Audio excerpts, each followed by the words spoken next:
For years, ufologists have been collecting reports from pilots in the military who claim to have had contact with UFOs. Unfortunately, these reports remain unconfirmed because the pilots are reluctant to come forward.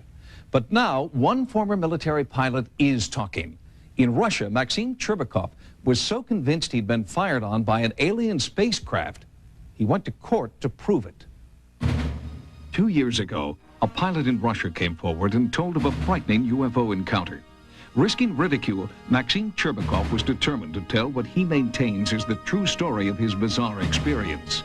At 19, Churbakov was one of the rising stars in the Soviet Military Flight Academy and became the Russian equivalent of a Top Gun.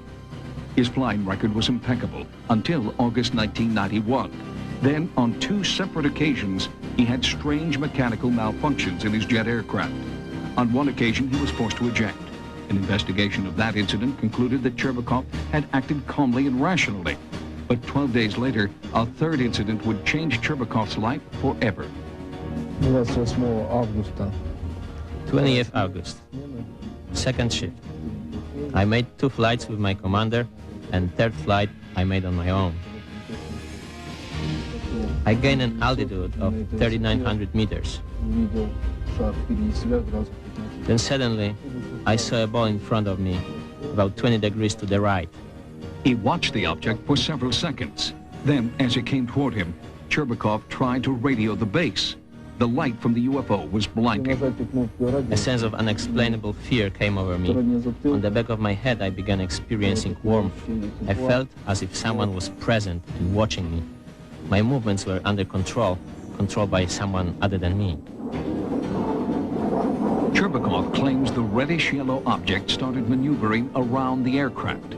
For several minutes, it kept up with the jet's airspeed and mimicked its movements. During that time, Churbakov was unable to communicate with his base commander.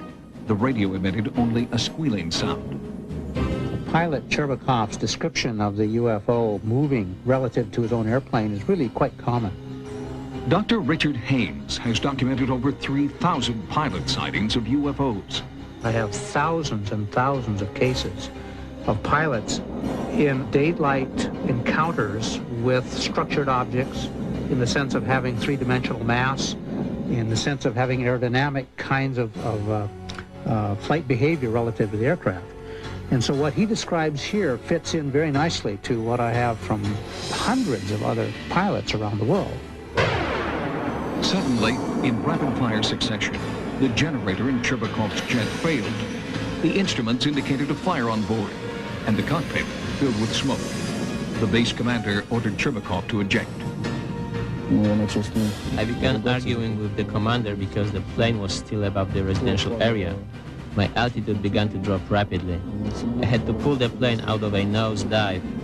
At the altitude of 1,000 meters, I finally cleared the residential area and I ejected. 4 seconds later, the plane exploded. Churbakov landed safely in a field and was rescued an hour later by a military helicopter. While officials combed the wreckage of the jet, Churbakov was examined at a military hospital. An intensive 3-day interrogation followed. The interrogation was conducted with a sense of total distrust toward me. Right from the start, they told me that the first, the second, and now the third incident is all your own doing.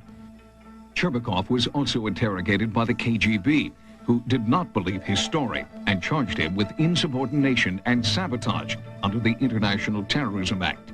Churbakov claims the KGB threatened that if he did not tell the truth, he would be brought to trial, found guilty of terrorism, and shot by a firing squad.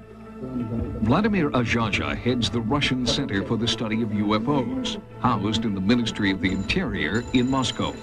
Dr. Azhaja is considered one of the world's foremost experts on UFO phenomena and has studied Churbakov's case.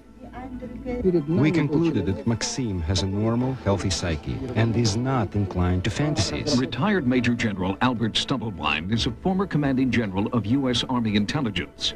He witnessed and documented a hypnosis session conducted with Churbakov by an American psychiatrist. As she was taking him into the trance, he changed from this terrorized, fear-ridden kid into a pilot, sitting in the cockpit, sitting in the seat, sitting with the controls, relating what was going on. There was a change in the individual. Anybody can fabricate. The question is, was he fabricating? And he struck me as a person who, in that situation, was not fabricating. Whatever it was that he was saying, he truly believed had happened to him. Maxim really believed he had not done anything wrong, in fact, had done the right thing, and desperately wanted this sorted out. Although affidavits to that effect were presented at his court-martial hearing, the court still blamed Churbakov for the destruction of his aircraft. But the military prosecutor admits that some of the evidence of Churbakov's innocence was very convincing. From the beginning, I had doubts about the truthfulness of Churbakov's statement.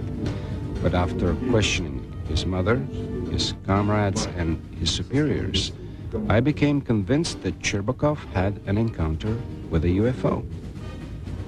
In January 1992, the case against Maxim Churbakov was dropped. But despite this vindication, he was not welcomed back into the military. There is no training for pilots.